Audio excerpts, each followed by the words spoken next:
ఈరోజు మన encounter news. నేను మీకే విజయభాస్కర్. నేను చాలా స్పష్టంగా చట్ట ప్రకారం మీరు ఏమైనా చేసుకోండి, ఎవరికి అభ్యంతరం లేదు. ఇంకో మాట చెప్పాలి ఇక్కడ. లోకేష్ గారు ఏదో అన్నాడు నిన్న ఎర్ర బుక్ మీద మాట్లాడుతూ,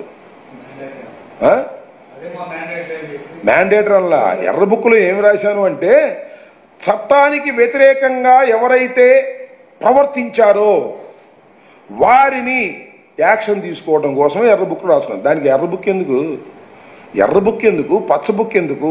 చట్టాన్ని అతిక్రమించిన ఎవరినైనా ఎప్పుడైనా ఏ ప్రభుత్వమైనా శిక్షించాల్సిందే కదా. దానికి ఒక చట్టం కావాలా, దానికి ఒక ఎర్ర బుక్ కావాలా? ప్రాథమికమైనటువంటి హక్కే కదా అది ప్రభుత్వానికి. చట్ట వ్యతిరేకంగా ఏమన్నా ప్రవర్తిస్తే రక్షించడానికి కావాలి ఎర్ర బుక్కో పచ్చ బుక్కో.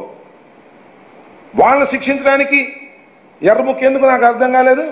ఆయన ఏం చెప్పాడయ్యా, ఒక నియోజకవర్గం వెళ్ళటం, అక్కడ ఆ ఎమ్మెల్యే పేరు చెప్పటం, ఆ ఎమ్మెల్యే బట్టలు ఉడదీసి నడి బజారులో నిలబెట్టే బాధ్యతను ఈ లోకేష్ తీసుకుంటాడన్నారు. అన్నాడా లేదా?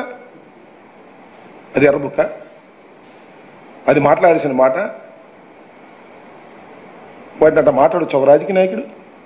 ఒక ఎమ్మెల్యేని పట్టుకుని, ఇవాళ కాకపోవచ్చు అది ఎమ్మెల్యే, ఆ రోజు ఎమ్మెల్యేనే కదా, ఆ ఎమ్మెల్యేని బట్టలు ఉడదీసి నడి బజారు మీద నుంచోబెట్టే బాధ్యత నాది అని చెప్పావే నువ్వు. ఏంటిది? ఇదేనా నువ్వు చేయాల్సిన పని? ఇదేనా బాధ్యత గల ప్రభుత్వంలో పనిచేసే వాళ్ళు మాట్లాడవలసినటువంటి పనులు? అక్కడ ఏదో కాగితాలు తగలడ్డాయి, ఇక్కడ ఏదో కాగితాలు తగలడ్డాయి, పెద్దిరెడ్డి మొత్తం కాగితాలు తగలేశాడు. ఇవన్నీ ఏంది నాకు అర్థం కాలే. కాగితాలు తగలితే కేసు పెట్టు, నిజమైతే. ఏ చిత్తు కాగితాలు తగలేసినా ఇక్కడ కాగితాలు తగలేశారు, ఇది దీనికి సంబంధం అని చెప్పేసి ఏదేదో పిచ్చి మాటలు, పిచ్చి రాతలు ఆంధ్రజ్యోతిలోను, ఈనాడులోను, టీవీ5లోను, ఏబిఎన్లోను రాపియటం, చెప్పియటం, ఏదో జరిగిపోతుంది, విధ్వంసం జరిగిపోతుంది రాష్ట్రంలో. ఏం మాటలు, పిచ్చి మాటలు నాకు అర్థం కాలేదు. రాష్ట్రంలో విధ్వంసం చేస్తున్నది నువ్వని మనవి చేస్తున్నా. ఏదైనా చర్య జరిగితే, ఒక క్రైమ్ జరిగితే కేసు కూడా రిజిస్టర్ చేయనటువంటి పరిస్థితి వాళ్ళ రాష్ట్రంలో ఏర్పడింది. ఇది విధ్వంసం. నేను అడుగుతానండి, మన బిఆర్ అంబేద్కర్ విగ్రహం మీద రాజశేఖర రెడ్డి గారి జగన్మోహన్ రెడ్డి గారి పేరుంటే అర్ధరాత్రి లైట్లు ఆర్పి ఆ పేరు తొలగించారే, దాని మీద కనీసం కేసు రిజిస్టర్ చేశారు. విధ్వంసాన్ని ఇది కాదు. చట్టం చేయాల్సిన పని చట్టం చేయొద్దు. నువ్వు ముద్దాయిల్ని పట్టుకుంటావా లేదా, ఆ ముద్దాయిలు ఎవరు ఏంటి పక్కన పెట్టు.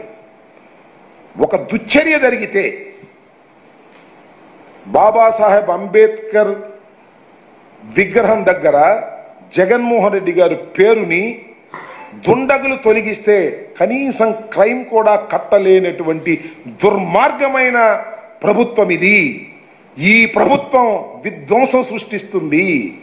దానికి సమాధానం చెప్పకోకుండా జగన్మోహన్ రెడ్డి గారు విధ్వంసం చేశాడంట, రాష్ట్రాన్ని పునర్నిర్మాణం చేస్తాడంట, అంత రాష్ట్రం అంతా నాశనం అయిపోయిందని. అప్పుడు అదే చెప్పాడు, గుర్తుందా మీకు? ఏమండి, 2014లో ఆయన ముఖ్యమంత్రి అయినప్పుడు ఏం చెప్పాడు తెలుసా? విభజన వల్ల రాష్ట్రం సర్వనాశనం అయిపోయింది, రాష్ట్రాన్ని పునర్నిర్మిద్దాం, రండి చందాలు ఇవ్వండి అని హుండీలు పెట్టాడు. గుర్తుందా మీకు? ఎక్కడ మన సెక్రటేరియట్ హైదరాబాద్లో హుండీలు పెట్టాడు, డబ్బులు ఏమని.